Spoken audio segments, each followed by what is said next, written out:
పడ్డాం. మొన్న ఆయన వచ్చిండు 2 ఏళ్ల తర్వాత. ఏదో మంచి చెప్తాడేమో అనుభవంతో నేను అనుకున్నా. పెద్ద మనిషి కదా, మనం కూడా ఈ మధ్యకాలంలో ఎప్పుడేం అనలేదు.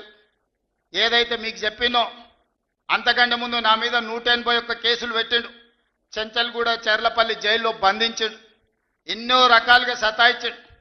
నన్నే కాదు నా కుటుంబాన్ని కూడా పట్టి పీడించాడు. కానీ బాధ్యత వచ్చినాక ఆలోచన చేసిన, నా కోపాన్ని నా బాధను దృష్టిలో పెట్టుకొని ఇవాళ పగ సాధించే కార్యక్రమాలు మొదలు పెడితే ఆయన పై వలగొట్టే పని పెడితే రాష్ట్రానికి నష్టం జరుగుతుందని తూవాన్ పాపన వాడు పోతాడు. పోని మనం మంచి పని చేయాలి. దేవుడు శిక్ష ఇచ్చిండు. నేను ప్రమాణ స్వీకారం చేసినాడే కూలబడ్డాడు, నడువిరిగింది. ఇంతకంటే పెద్ద శిక్ష నేను జైలు వేసినా అయ్యేదేం లేదు. ఆయననే ఫామ్ హౌస్ను ఒక బందీఖానగా మార్చుకొని చుట్టూతో నా పోలీసులే ఉన్నారు, లోపల ఆయన ఉన్నాడు. చెర్లపల్లికి పంపించినా చెంచల్గూడకు పంపించినా గదే అవుతుంది కదా. ఇక తిండి బరువు నాకు ఎక్కువ అవుతుంది. అదొకటి. లోపల చెర్లపల్లి చెంచల్గూడ పెడితే ఆయన తిండే తినికి మళ్ళీ ఆయన ఏదైనా కావాలంటే అది చేస్తే సర్కార్కి ఎక్కువ ఖర్చు అవుతుంది.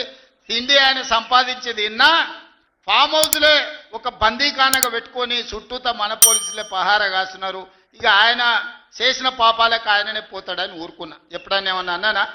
ఏమన్నా అన్నానే? ఎప్పుడన్నా ఏమన్నా అన్నానా? మీరు చెప్పురు. ఇక్కడ పాత్రికేయ మిత్రులు ఉన్నారు అందరు, నాకు కూడా దోస్తులే కదా వాళ్ళందరూ. చెప్పురు ఎప్పుడన్నా ఏమన్నా అన్నానా? ఒక్క కేసు అయినా పెట్టినా? పోనీ ఈ జిల్లాలో ఎవరి మీద నన్ను ఒక కేసు పెట్టినా? ఎన్ని పాపాలు చేశారు వాళ్ళ ఎమ్మెల్యేలు మంత్రులు మీకు తెలుసు కదా. ఎంతమంది ఆస్తులు గుంజుకున్నారు మీకు తెలుసు కదా. ఎవరినన్నా నేను కక్షతోనేమన్నా చేసినా?